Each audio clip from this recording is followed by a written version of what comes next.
why I want to speak. I regret not testifying. I have a chance to show people what the truth is, and if they're willing to accept it, would be the biggest thing that I can accomplish right now. Because I didn't kill my family. So you were convicted of a horrible crime, the murder of your pregnant wife and unborn son. Why should anyone care about what you have to say 20 years later? If I have a chance to get the reality out there, I have a chance to show people what the truth is, and if they're willing to accept it, maybe that takes a little bit of hurt off my family. And that would be the biggest thing that I can accomplish right now. Don't trust me, but look at the evidence. The things that I relish are, I could see Lacey smile when she was doing her hair in the morning of the 24th. The way we shared a bowl for cereal because we were lazy to do 2 bowls of cereal. Just those little things are still with me. We want some DNA tests done, so we'll be filing for that. We want further discovery. We'll be asking for that as well. Because previous district attorney of Stanislaus County has said publicly that they continue to receive tips and leads. They've kept all that secret. Definitely Detective Brocchini was. When Brocchini took a first walk through the house with the other officers, I don't think they knew that I was near them. When one of them, said, "Oh yeah, we know what's going on here. It's the husband." And then he realized I was there, kind of turned around.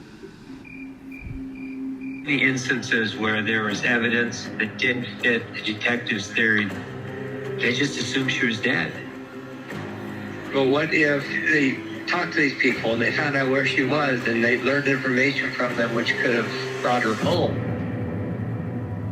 Oh yeah, that was common with us. I mean, she would call me cutie. I would call her beautiful. Absolutely. We loved one another. We enjoyed one another. We were great friends. But they opined that it was too sweet of a message for a married couple or something. But they have really sad marriages and they think that. Frankly, I feel bad for them. One of the questions I have is, why did you want to get Ron a boat as a Christmas gift? I really love the idea of grandparents. And I wanted him to have a relationship with Connor. And part of that would be fishing because, Ron really enjoyed it. And I knew he'd be going all the time. He has something to kind of bring us together as well. And what that day was like for you? Well, my family was having rough times. We always did something. That's your photo. We go play golf or we go out, fishing out in San Diego and that stuff. That's how we relate. That's how we'd always gotten together. We never talked about the rough times. We just go do things together. But it may seem odd to other people, but we're not guys who talk. Look at the camera. That day, I was headed to Torrey Pines Golf Course to play golf with my brothers and my dad. We just wanted to get together that day and be together. And then when I got on the road, those who I thought were reporters I was guessing tabloid reporters, started to follow me. No, they don't want a picture of me in the press.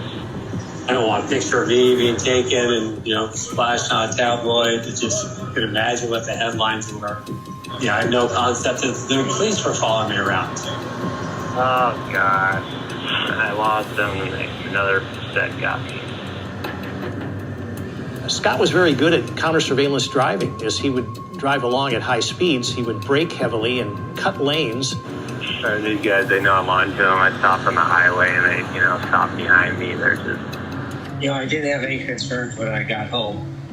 Because I just thought, all right, Lacey's with her friends or she's at her mom's house helping her cook, which would not be uncommon. So I really was thinking I was jump in the shower, put on some clothes.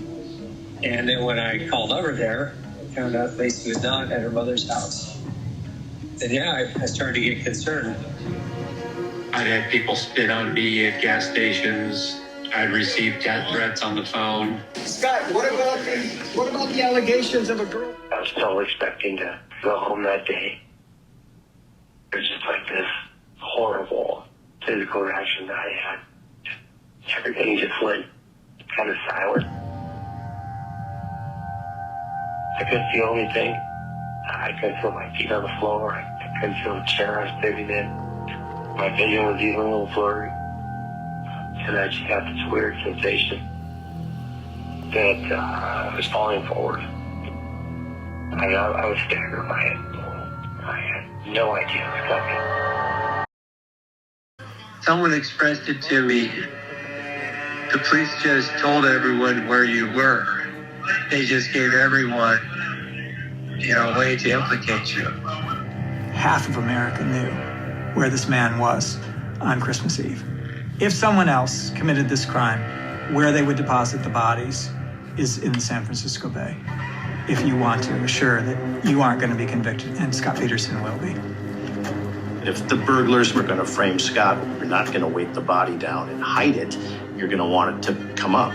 Wouldn't they? People want the answer they believed in to continue to be the answer.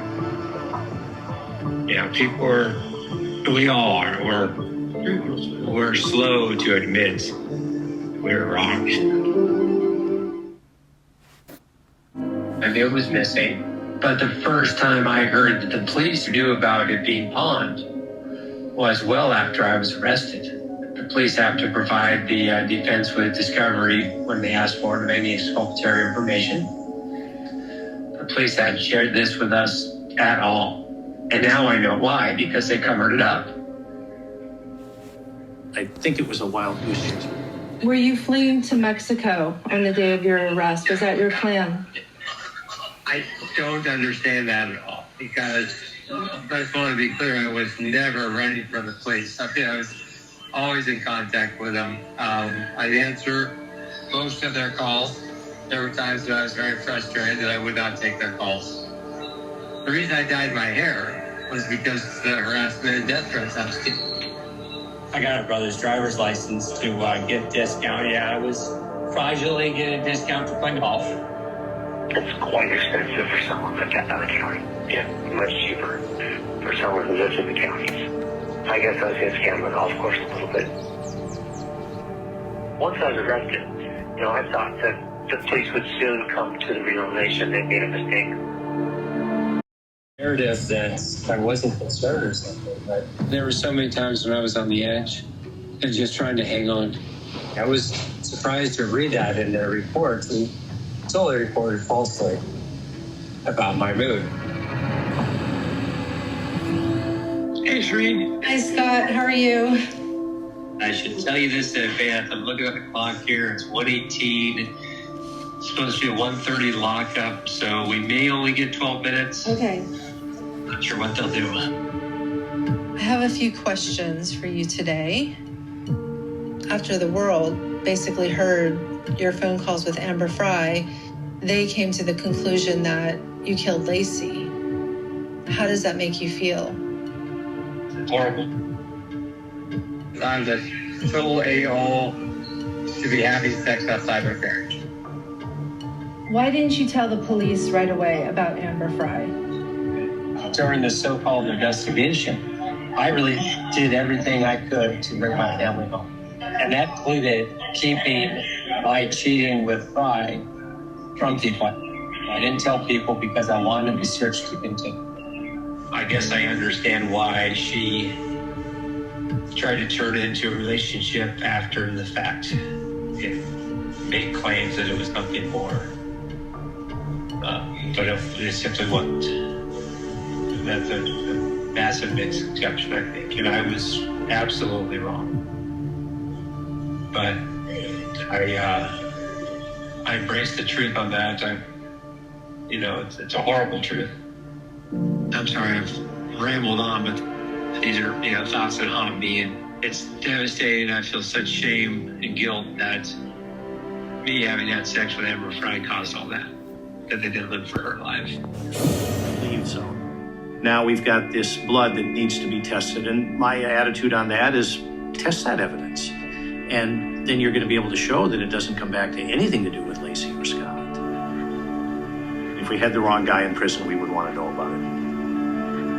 Never did any of these detectives in any of the different areas want to include in a report the things which showed my innocence. If you were to make a list of the assumptions that so-called Detective Brookie makes, that's a long list. Remember what life was like 20 years ago? Every moment is so real, is so tactile. It's still there, and the smells and the light and the sound of when I said goodbye to Lacey, and then my family was gone. I drove away, expecting to come back that afternoon and have our wonderful Christmas together after we both had, 5 mornings, and they were gone, and it's still very, very present. But there are certainly times that I become a wreck. Excuse me. Try not to be too emotional while I'm out here in the day room of the prison.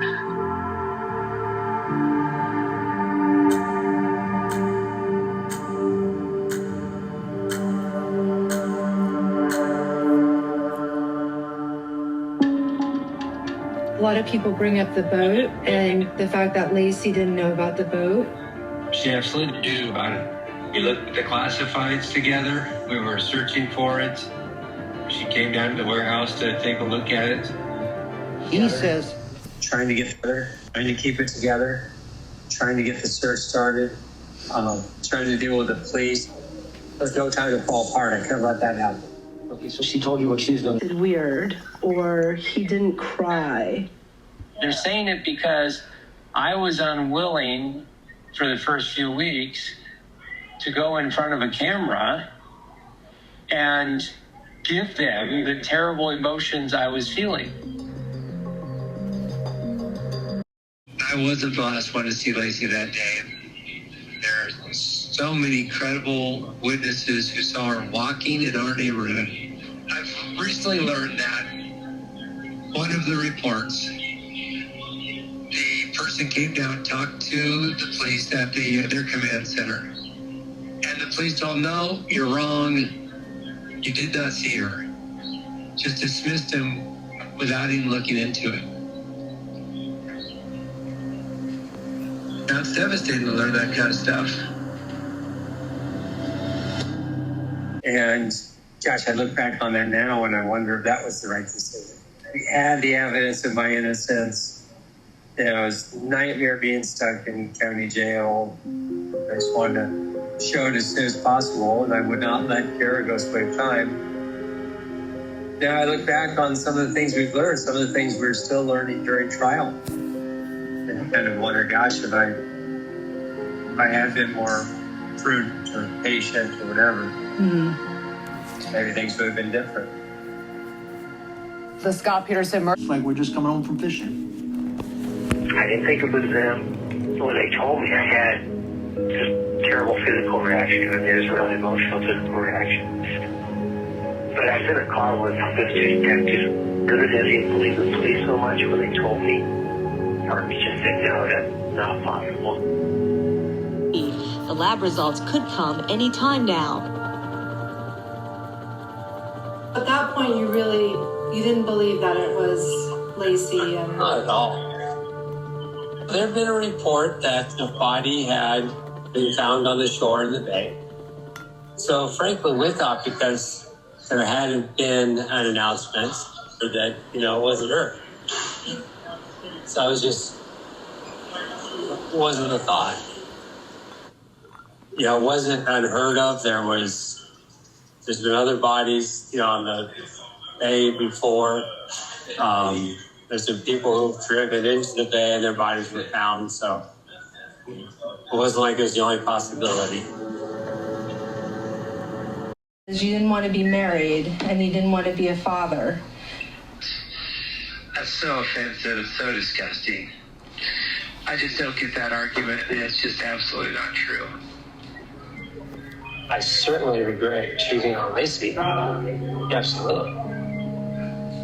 It was about childish, lack of self-esteem, selfish, me traveling somewhere, being lonely that night because I wasn't at home, and, you know, someone makes you feel good because they want to have sex with you. That's what it was to me. Why did you keep talking to Amber Fry after Lacey disappeared? I was searching for my family. I wanted the search to continue. Stay in contact with Amber, I thought, and she would get into the picture, complicate, and ruin the search for Lacey. This number one. Yeah, this assumption. I think it's called confirmation bias, where they only look at evidence which can support their bias. And that's what they did. Detective Berghini specifically told the teams what he thought happened and what he wanted to find. And they came into our house not to look for Lacey, but to look for evidence against me. There's a search of our house. Absolutely no forensic evidence in the house. There's no blood, there's no struggle, there's nothing like that. And yet, they continue to focus on me.